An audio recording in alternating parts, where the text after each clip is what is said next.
آیا میوه دل او را کندید؟ مقصد از فرزندای ما و شما وقتی از دنیا میگذرند پروردگار به این فرشته ها میگفته است آلی میوه دل بنده مرا کندید؟ فیقولون نعم. اونا میگفتند بله پروردگارا میوه دل بنده تو را کندیم.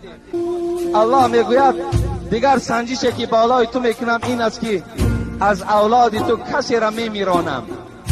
گویم که فرزندی داری که از او یک ساعت جدا ایستادن نمیتوانی، یا مادر تا بسیار دوست میداری، پدر تا دوست میداری، یا برادر تا دوست میداری، یا عائله تا دوست میداری، همون دوستداری تو را از بری تو جدا میکنم، جان او را قبض میکنم. تنی نظر میکنم که چگونه به سوی پروردگار تو بندگی میکنی، چگونه به سوی پروردگار سپاس گزاری میکنی. وقتی که میگوید انفس و ثمرات، دیگر سنجشی که پروردگار میگوید من شما را میکنم این در میوه های شماست. بعضی مفسرها گفتن میوه، مقصد از میوه این همون زمین هایی که ما و شما درخت داریم، درخت های میوه دار دارند. من پروردگار میگوید یک زمان میارم که این درخت های تو را خشک میکنم، یا زمان میارم که در درختات هیچ میوه نمیدهم. یعنی میبینم زمانی میوه دادن چگونه عبادت داشتی و این زمانی که زمینی تا از میوه خالی است این حالت در چگونه عبادت میکنی.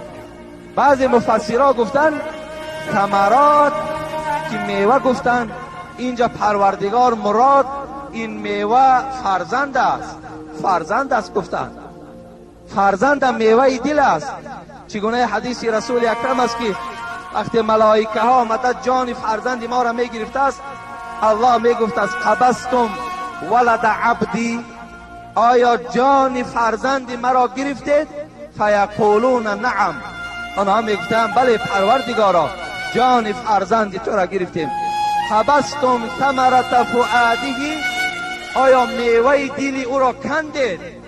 مقصد از فرزندای ما و شما وقتی از دنیا میگذرند پروردگار به این فرشته ها میگفته است آلی میوه دل بنده مرا کندید؟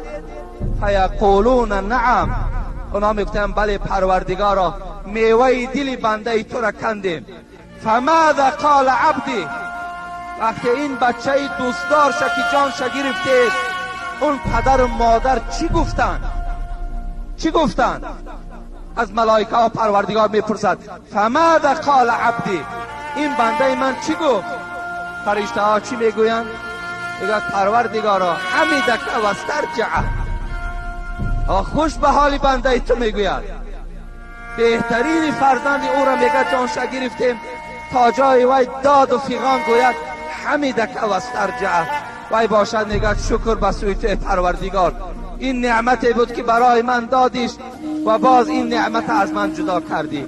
این لله و این الیه راجعون، ما از تو هستیم و به سوی تو بازگشت داریم.